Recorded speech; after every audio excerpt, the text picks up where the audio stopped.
பார்த்தீங்கன்னா BEd second year 4th semester. அதில் வந்து பார்த்தீங்கன்னா அனைவரையும் உள்ளடக்கிய பள்ளியை உருவாக்குதல் இந்த சப்ஜெக்டுக்கான ஒரு 9 days வந்து பார்த்தீங்கன்னா 9 நாட்கள் ஸ்டடி பிளான் தான் இன்னைக்கு நான் உங்களுக்கு சொல்ல போறேன். சரிங்களா? நல்லா கவனிச்சுக்கங்க. இப்போ நான் ஆல்ரெடி அறிவு தொகுப்பும் கலை திட்டமும் அந்த சப்ஜெக்டுக்கு ஒரு 8 நாட்கள் வந்து ஸ்டடி பிளான் கொடுத்து நான் படிக்க சொல்லியிருந்தேன். ஆரம்பத்திலிருந்தே படிச்சிருங்க. நாளைக்கு படிச்சுக்கலாம், எக்ஸாம் அப்போ படிச்சுக்கலாம் அப்படின்னு சொல்லி நாட்களை தள்ளி போட்டே போகாதீங்க. இது ஃபைனல் செமஸ்டர். ஸோ ரொம்ப ரொம்ப கவனமாக இருக்கணும். எப்பயுமே ஒரு விஷயத்தை ஞாபகம் வச்சுக்கோங்க, நம்ம முக்கியமான விஷயத்த தள்ளி போடுற பழக்கத்தை நம்ம வளர்த்துக்கிட்டோம்னா அது தோல்வியில தான் முடியும்.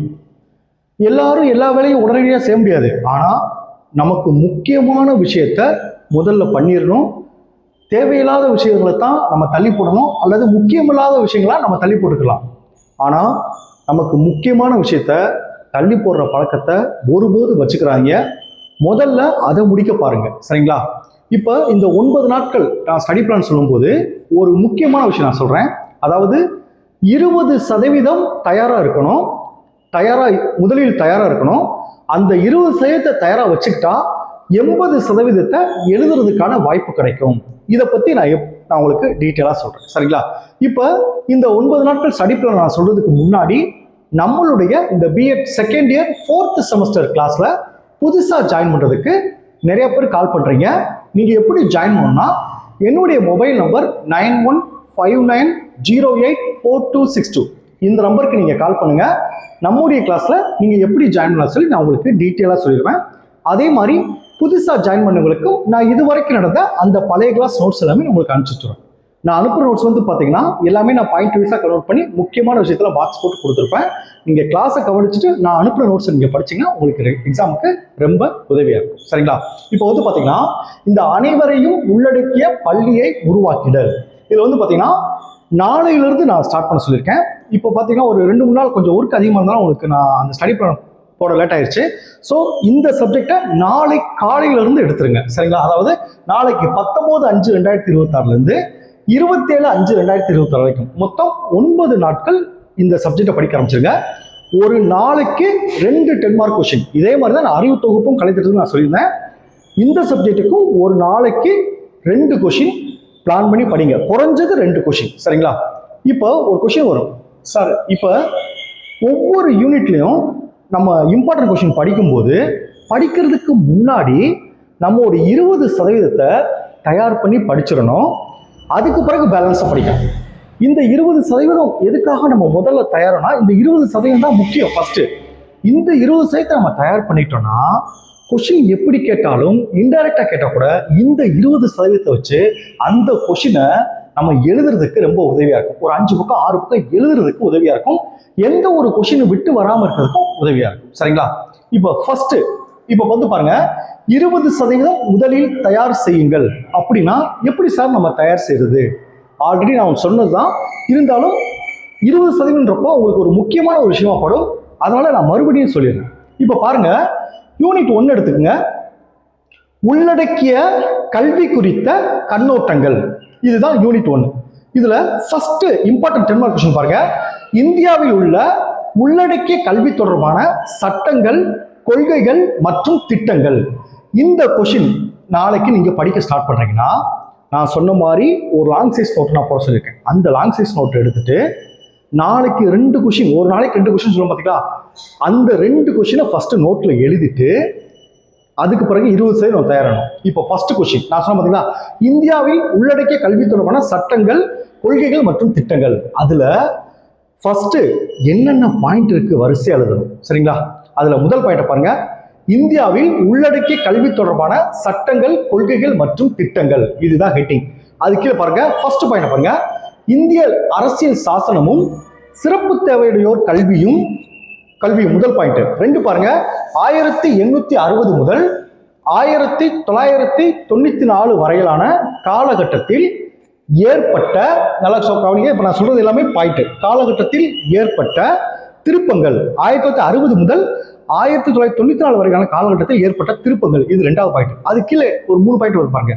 கோத்தாரி கல்விக்குழுவின் அறிக்கை, 2 ஒருங்கிணைந்த குழந்தை மேம்பாட்டு திட்டம், 3 செயலாற்றல் குறைபாடுள்ள குழந்தைகளுக்கான ஒருங்கிணைந்த கல்வி திட்டம் 1974. இந்த மாதிரி ஒரு கேள்வி, அந்த கேள்வி எழுதிட்டு அதுக்கு கீழே என்னென்ன கீ பாயிண்ட்ஸ் வர சொல்லி எழுதிடணும். நாளைக்கு 2 கொஸ்டின் நீங்க படிக்க போறீங்கன்னா முதல் நாள் நைட்டு அந்த 2 கொஸ்டினும் அந்த 2 கொஸ்டினுக்கான கீ பாயிண்ட்ஸை அந்த லாங் சைஸ் நோட்ல கம்பல்சரி எழுதுங்க. உங்க கைப்பட எழுதுங்க. கைப்பட எழுதுறது ரொம்ப ஒரு மிகப்பெரிய சக்தி. கைப்பட எழுதும் போது உங்களுக்கு அந்த படிக்கின்ற ஆர்வம் தானா தோணும். எழுதும் போதே உங்களுக்கு மறக்காது, என்னென்ன விஷயம் இருக்குன்னு உங்களுக்கு புரிஞ்சுக்கணும். ஸோ கைப்பட எழுதுங்க. இப்படி எழுதிட்டீங்கன்னா நாளைக்கு 2 கொஸ்டின் நான் படிக்க போறேன். இன்னைக்கு அந்த 2 கொஸ்டின் என்னென்ன கொஸ்டின், அதுக்கு என்னென்ன தலைப்புகளா வரும், அதை நம்ம தயார் பண்ணிக்கலாம். அதுக்கு பிறகு அந்த 2 கொஸ்டின் நம்ம படிக்க ஆரம்பிக்கிறோம். சரிங்களா? அந்த 20% அந்த கொஸ்டின் எழுதி அந்த கொஸ்டினுக்கான கீ பாயிண்ட்ஸ் எல்லாம் நோட்ல எழுதி அதை ஃபர்ஸ்ட் மனப்பாடம் பண்றது தான் 20% தயாரா இருக்கிறது. சரிங்களா? இப்போ படிச்ச கொஸ்டின் நமக்கு வரலன்னா கூட ஒரு இன்டெரக்டா ஒரு கொஸ்டின் கேட்டா கூட இந்த கீ பாயிண்ட்ஸ்லாம் படிச்சுக்கும் பாத்தீங்களா, அந்த கொஸ்டினுக்கு ஏற்ற மாதிரி ரிலேட்டடா இருக்க கீ பாயிண்ட்ஸ்லாம் அதில் எடுத்து கூட்டு வந்து நம்ம எந்த கொஸ்டினும் விட்டுட்டு வராம எழுதுறதுக்கு ரொம்ப ரொம்ப உதவியா இருக்கும். இதுதான் 20% தயாராகுங்கள். அப்ப நாளைக்கு நீங்க படிக்க போறதுக்கு முத நாளே நம்ம 20% தயார் பண்ணிட்டு படிக்க ஆரம்பிங்க. நம்ம ஜெயிச்சிடலாம். சரிங்களா? மறுபடியும் நான் ஒரு விஷயத்தை சொல்லிடுறேன். காலம் தாழ்த்துதல் என்பது ரொம்ப ரொம்ப ஒரு தவறான விஷயம்.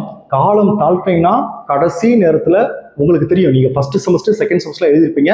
கடைசி நேரத்துல பதட்டமா படிக்கணும், இந்த கொஸ்டின் படிக்கவா அந்த கொஸ்டின் படிக்கவா, ரொம்ப ஒரு குழப்பமான சூழ்நிலை வந்துடும்.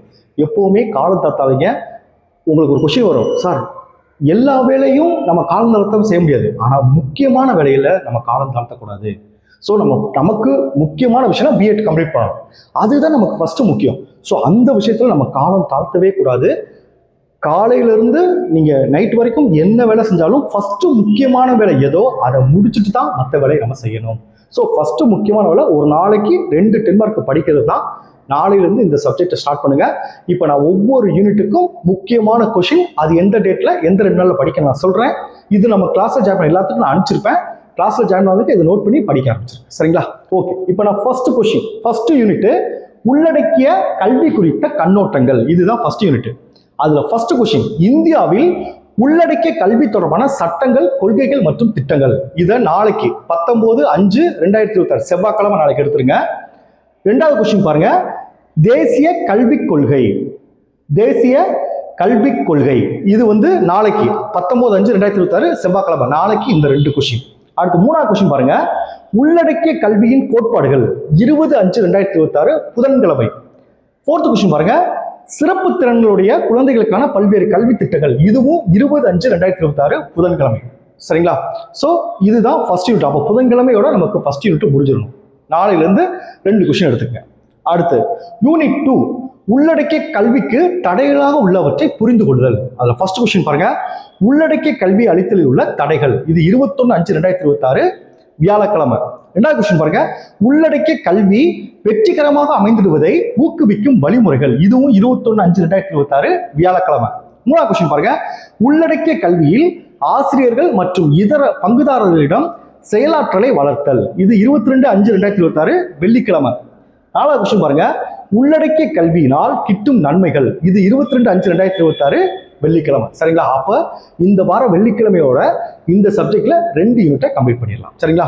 அடுத்து 3வது யூனிட் பாருங்க, உள்ளடக்கிய கற்றல் சூழ்நிலைகளை உருவாக்குதல். இதுல 2 கொஸ்டின் தான். ஃபர்ஸ்ட் கொஸ்டின் பாருங்க, அனைவருக்குமான வடிவமைப்பு. இது 23/5/2026 சாட்டர்டே சனிக்கிழமை.